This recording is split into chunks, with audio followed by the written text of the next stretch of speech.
కూడా క్లోజ్ చేస్తున్నారు. ఏ విధంగా ఉంటుంది? స్ట్రీట్ వెండర్స్ గురించి పరిస్థితి మనం చెప్పవసరం లేదండి, ఎందుకంటే వాళ్ళు చాలా ఇబ్బంది పడుతున్నారు. స్ట్రీట్ వెండర్ ఇప్పుడు మనకి సికింద్రాబాద్ రైల్వే స్టేషన్కి నియర్ బై హోటల్ మాది. ఇక్కడ ఉన్న చాలా వరకు హోటల్స్ స్ట్రీట్ వెండర్స్ అందరూ క్లోజ్ చేసుకున్నారు. ఈ పెద్ద హోటల్ కదా, మన దగ్గర ఏమన్నా టిఫిన్ ఏమన్నా దొరుకుతుందని చెప్పి మార్నింగ్ వచ్చారు. బట్ వాళ్ళకు కూడా మేము ప్రొవైడ్ చేయలేకపోయాము. ఓన్లీ మినిమం ఫెసిలిటీస్తో, మినిమం ఐటమ్స్తో మాత్రమే వాళ్ళు ఇవ్వగలిగామండి వాళ్ళు. సో ఇప్పటికే ముంబైలో కావచ్చు, బెంగళూరు, అదేవిధంగా చెన్నైలో 20% వరకు కూడా క్లోజ్ చేశారు. ఇప్పుడు హైదరాబాద్లో కూడా అదే విధంగా సిచ్యువేషన్ వచ్చే అవకాశం ఉందా? ఏమైనా ఆల్టర్నేటివ్ ఏమైనా ఉండే అవకాశం ఉంది ఇక్కడ? కంపల్సరీ ఇదే సిచ్యువేషన్ కొనసాగితే కనుక 2 డేస్లో మొత్తం హోటల్స్ క్లోజ్ చేసుకునే పరిస్థితే ఏర్పడుతుందండి. అంటే మనం కిచెన్ క్లోజ్ చేసుకుని రూమ్స్ ఒకటే మనం ఇవ్వాల్సి వస్తుంది. బట్ ఎవరికైనా సరే వితౌట్ ఫుడ్ అనేది కంపల్సరీ ఉండాల్సిందే. ఫుడ్ లేకపోతే వచ్చే కస్టమర్లకు కూడా మనకి చాలా ఇబ్బంది పడుతుంది. కస్టమర్లకు కూడా మేము ఎలా చెప్పాలనేది మాకు అర్థం కావట్లేదు. సిచ్యువేషన్ అలా ఉందండి. అంటే స్టార్ హోటల్లో ఏమైనా బ్యాకప్ ఉంటుందా? స్టార్ హోటల్ మ్యాక్సిమం మనకి 1 వీక్ మించి ఎక్కువ ఉండదండి బ్యాకప్ అనేది. ఇప్పుడున్న పొజిషన్లో ఏంటంటే ఈ 1 వీక్ సరఫరా అందరి దగ్గర ఉందనేది కూడా మేము చెప్పలేము. మేము కూడా యాక్చువల్గా 1 వీక్ ఉంచుకున్నామనే స్టాకు అదే ఉద్దేశంతో మేము ఇండియన్ పెట్టడం జరిగింది. బట్ అది రిజల్ట్ అయిందండి. మేమేమంటామంటే ఇప్పుడు ఒక 10 సిలిండర్స్ పెట్టుకునే ఇండియన్లో గవర్నమెంట్ ఇచ్చి ఒక 5 సిలిండర్స్ వరకన్నా మాకు ప్రొడ్యూస్ చేస్తే మినిమం ఐటమ్స్తో అయినా సరే మేము కస్టమర్కి సాటిస్ఫై చేయగలుగుతాం. సో ఇలానే కంటిన్యూ అవుతే ఎప్పటి వరకు, అంటే మీరు ఎప్పటి వరకు దీన్ని ఇలానే ఉండే అవకాశం ఉంది? ఇది కేంద్ర ప్రభుత్వం నిర్ణయించి తీసుకోవాల్సిన ఇదండి. ఇప్పుడు మేమేమి చేయలేని పరిస్థితి. ఏదైనా సరే ప్రభుత్వమే చొరవ చూపి మాకు అండగా ఉండాలి హోటల్స్ తరపున అని చెప్పి మేము కోరుకుంటున్నాం. అంటే కస్టమర్స్ అర్థం చేసుకుంటున్నారా? వాళ్ళ నుంచి ఎలాంటిది అంటే మీరు చాలా వరకు కూడా మెనూలో ఐటమ్స్ తగ్గించారని చెప్తున్నారు వాళ్ళ నుండి. కస్టమర్స్ కూడా కొంతమంది అర్థం చేసుకుంటున్నారు, కొంతమంది మా మీద కూడా రివర్స్ అవుతున్న జరుగుతుంది. బట్ మేము కస్టమర్స్ని సాటిస్ఫై చేయాలంటే మా దగ్గర ఇప్పుడు ఉన్న ఛాన్స్ ఏమీ లేదండి. ఉన్న సిచ్యువేషన్ వాళ్ళకు కూడా చెప్పి వాళ్ళని సాటిస్ఫై చేస్తాం. కొంతమంది బుకింగ్స్ కూడా క్యాన్సిల్ చేసుకుంటున్నారు. ఇలాగైతే మేము వేరే హోటల్ చూసుకుంటాం అనేది. ఇప్పుడు మాకు రాబోయే గ్రూప్ బుకింగ్స్ ఏదైతే ఉన్నాయో వాళ్ళకు కూడా మేము చాలా ఇబ్బంది పడాల్సి వస్తుంది. అడ్వాన్స్లు ఇచ్చి ఉన్నారు వాళ్ళకి మేమేం సమాధానం చెప్పాలనేది మేము మా మేనేజ్మెంట్తో ఆలోచించుకుని వాళ్ళు చెప్పాల్సి వస్తుంది. ఓవరాల్గా దీని ఎఫెక్ట్ ఏ విధంగా ఉండబోతుంది తెలంగాణ వ్యాప్తంగా? తెలంగాణ వ్యాప్తంగా చాలా ఎఫెక్ట్ ఉంటుందండి. ఎందుకంటే దేశంలో ఉన్న అన్ని రాష్ట్రాల నుంచి ఇక్కడ చాలామంది వచ్చి దిగుతూ ఉంటారు. ఎందుకంటే మనకి లావాదేవీలు ఎక్కువ ఉంటాయి. ఐటీ కార్డర్స్ కానీ ఉన్న కంపెనీస్కి కానీ గస్ట్లకు చాలా ఉంటుంది. మాది నియర్లీ 80% ఆక్యుపెన్సీ ఉంటుంది. ఆల్రెడీ ఈ ఎఫెక్ట్తో మాకు 40% వరకు ఆక్యుపెన్సీ పడిపోయిందండి. ఎందుకంటే రాష్ట్రం నలుమూలల నుంచి చాలామంది జనాలు వస్తూ ఉంటారు, దేశం నలుమూలల నుంచి. మనకి ఆ ఎఫెక్ట్ కంపల్సరీ హైదరాబాద్ మీద ఉంటుందండి. అంటే ఇప్పటికీ పూర్తిగా క్లోజ్ చేశారా? క్లోజ్ చేస్తామని చెప్పారా ఇప్పుడు ఎల్పిజి గ్యాస్ సిలిండర్లు? ఇప్పటికైతే ఇండియన్ క్లోజ్ చేసామనే చెప్తున్నారండి, రిలీజ్ చేయట్లేదు కమర్షియల్ సిలిండర్స్ అయితే.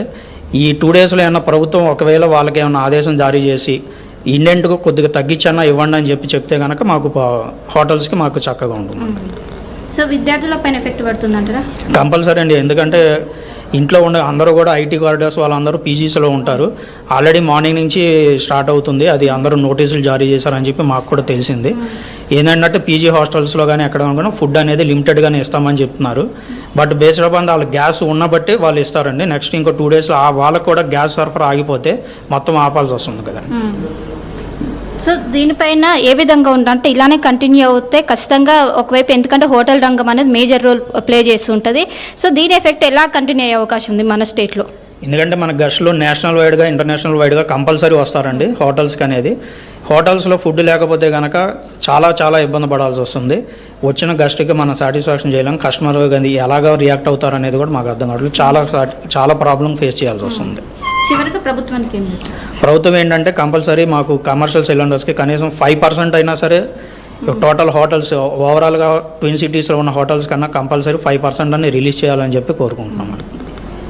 సో మొత్తం మీద 5% లేదా 10% ఇటు హోటల్స్కి రిలీజ్ చేస్తే కొంచెం మెరుగుపడే అవకాశం ఉంది. ఇలానే కంటిన్యూ అవుతే మొత్తం కూడా మూతపడే అవకాశం ఉంది. ఇప్పటికే దాదాపు బ్యాకప్ మొత్తం కూడా అయిపోయింది. ఎందుకంటే నిన్నటి నుంచి కూడా ఒకవైపు ప్రొడ్యూస్ చేయటం లేదు. దీంతో ఇప్పటికే ఒకవైపు అటు హాస్టల్స్ చాలా వరకు కూడా పీజీలు మూసేశారు. అదే పరిస్థితుల్లో ఇప్పుడు హోటల్స్ అటు స్టార్ హోటల్ నుంచి మొదలుకొని స్ట్రీట్ వెండర్స్ వరకు కూడా ఇదే పరిస్థితి కంటిన్యూ అవుతుంది. ఇప్పటి వరకు మనం ముంబై, చెన్నై, బెంగళూరులో సిచ్యువేషన్ చూసాము. ఇప్పుడు ఇలానే ఉంటే ఈ రోజు సాయంత్రం వరకు కూడా హైదరాబాద్ ఇదే సిచ్యువేషన్ కొనసాగుతుంది. ఇప్పటికే చాలా వరకు కూడా మూసేశారు. అండ్ దీని ఎఫెక్ట్ మాత్రం స్పష్టంగా తెలంగాణ వ్యాప్తంగా కనపడుతుందంటూ కూడా ఒకవైపు ఇటు హోటల్ మేనేజ్మెంట్కి సంబంధించినటువంటి వాళ్ళు కూడా చెప్తున్నారు. Right, thank you Shilpa. So మొత్తంగా ఇదే సిచ్యువేషన్. హైదరాబాద్లో హోటల్స్ కూడా కొంత ఇబ్బందికర పరిస్థితి ఉంది. హోటల్ నడిపించడానికి కూడా గ్యాస్ సరిగా దొరక్కపోవడంతో వారు కూడా ఇబ్బందులు పడుతున్నారు. మెనూలో చేంజ్ చేస్తున్నారు. బఫెట్ సిస్టమ్ ఉంటే వాటిని కూడా కంట్రోల్ చేసుకుంటున్నారు. హాస్టల్స్లో ఉన్నటువంటి వారికి కూడా కొన్ని గెస్ట్లకు చెప్పడానికి మొహమాట పడుతున్నామనేటువంటి మాట వాళ్ళు మాట్లాడుతున్నారు. ఇరాన్, ఇజ్రాయెల్, అమెరికా యుద్ధం ఇప్పుడు భారతదేశంపై, ముఖ్యంగా మన తెలుగు రాష్ట్రాలపై ఎటువంటి ప్రభావం చూపిస్తుందో ఎప్పటికప్పుడు ఆర్టీ మీకు అందిస్తూనే ఉంది. సో అక్కడ ఇప్పటివరకు మాట్లాడింది తెలంగాణ స్టేట్ హోటల్స్ అసోసియేషన్కి సంబంధించిన వారంతా కూడా. సో ఆ హోటల్స్ అని ఇబ్బంది పడుతున్నాయి. ఇప్పుడు ఇంటర్లింకింగ్గా ఒక హోటల్ నడిస్తే ఎంతమంది అక్కడ స్టాఫ్ పనిచేస్తారు, అందరికీ ప్రభావం చూపిస్తుంది. ఎంతమందికి ఆహార ఒక విషయంలో అందించగలుగుతున్నారు సమయానికి, ఆ కొరత ఏర్పడుతుంది. గిగ్ వర్కర్స్ మెయిన్గా 4,50,000 నుంచి 5 లక్షల మంది హైదరాబాద్, తెలంగాణ రాష్ట్రంలో గిగ్ వర్కర్స్ ఉన్నారు. వారంతా కూడా ఇప్పుడు ఇబ్బంది పడాల్సిన పరిస్థితి. సో ఇంతమంది ప్రభావం చూపిస్తోంది ఈ యుద్ధం అనేది. సో ఇది ఇంకా కొనసాగే అవకాశాలు ఎక్కువ కనబడుతున్నాయి. ఇప్పటికిప్పుడు ఇది ఆగే అవకాశం లేదు. ట్రంప్ లాంటి ఒక వ్యక్తి ఇంకా దీన్ని కెలికి మరీ ఎక్కువగా రెట్టింపుగా చేసి యుద్ధాన్ని మరింత తీవ్రతరం చేసే అవకాశమే కనబడుతోంది. కానీ ఇప్పట్లో ఇది ఆగేలా లేదు. సో కొన్ని జాగ్రత్తలు తీసుకోండి, మీరు కూడా ఆచితూచి అడుగు వేయండి. సో దీని అకార్డింగ్గా మీరు ప్లాన్ చేసుకునే ప్రయత్నం చేయండి. అనుకోవచ్చు ఆర్టీవీ కొంచెం ముందుగానే చెప్తోంది ఈ మాటని, ఇంకా అటువంటి పరిస్థితి లేదు, ఎక్స్పీరియన్స్ చేయట్లేదు అనేటువంటి మాట మీరు అనుకోవచ్చు. కానీ డెఫినెట్గా జరగబోయేది ఇదే. ఒకసారి మళ్ళీ ఐటీ కార్డర్ హాస్టల్స్ అసోసియేషన్కి సంబంధించిన వాళ్ళు ఆ లెటర్ ప్యాడ్ చూపిస్తాను నేను అక్కడ. సో ఆ లెటర్ ప్యాడ్ చూస్తే మీకు అర్థమవుతుంది. ఐటీ కార్డర్ తెలంగాణ స్టేట్కి సంబంధించినటువంటి హాస్టల్స్ అసోసియేషన్ వాళ్ళు విడుదల చేసినటువంటి అఫీషియల్ లెటర్ ప్యాడ్ అది. దాంట్లో చాలా క్లియర్గా ఉంది. టీ కాఫీలు బంద్, దోశ పూరి చపాతీలు బంద్, ఎక్స్ట్రా మీల్స్ బంద్, సెల్ఫ్ కుకింగ్ బంద్, కేవలం ఒక లిమిటెడ్ మీల్స్తో మాత్రమే మీకు హాస్టల్ ఫుడ్ ఉండబోతోంది ఇకపైన. సో ఇది స్టార్టింగ్ స్టేజ్ మాత్రమే. ఇంకా యుద్ధం కనుక కొనసాగితే ఇంకా నెక్స్ట్ లెవెల్ ఆఫ్ ఇంపోజిషన్స్ ఉంటాయి, నెక్స్ట్ లెవెల్ ఆఫ్ కఠినం చేసే అవకాశాలు కూడా ఉంటాయి. సో ప్రెసెంట్ ఇప్పుడున్న సిచ్యువేషన్లో మాత్రం ఇవన్నీ కూడా కొంత లిమిట్ చేస్తున్నారు. సో అదనంగా ఛార్జీలు కూడా వసూలు చేసే అవకాశం ఉంది. ఒకవేళ కనుక ఇక్కడ డైరెక్ట్గా గ్యాస్ వినియోగించకుండా ఇండక్షన్ స్టవ్లు కనుక వినియోగించి మీకు వంటకాలు చేయాలన్నా కూడా దానికి అదనంగా ఛార్జ్ చేసే అవకాశం ఉంది. ఎలక్ట్రిసిటీ బిల్ పెరుగుతుంది కాబట్టి మాకు దానికి కూడా ఛార్జ్ పిల్లల నుంచే వసూలు చేయాలనే రకంగా అటు ఉద్యోగుల నుంచి, హాస్టల్లో ఉంటున్న వారి నుంచే వసూలు చేసే అవకాశం ఉంది. సో నేను మళ్ళీ చెప్తున్నాను, మీ ఫ్రెండ్స్లో ఎవరైనా కనుక హాస్టల్స్లో ఉన్నవారు ఉంటే వారికి వెంటనే ఈ రీల్ని షేర్ చేయండి, ఈ వీడియోని షేర్ చేయండి. సో ఈ వీడియోని షేర్ చేయడం వల్ల వాళ్ళు ముందుగానే అర్థం చేసుకోగలుగుతారు, ముందస్తుగా ఆ సిచ్యువేషన్ అంచనా వేయగలుగుతారు, దానికి అకార్డింగ్గా ప్లాన్ చేసుకునే అవకాశం ఉంది.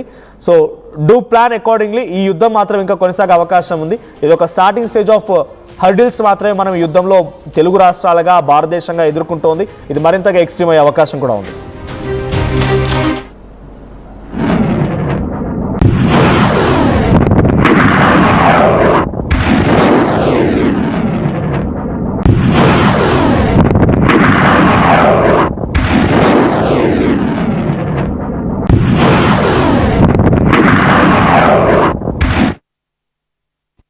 జై గోవింద.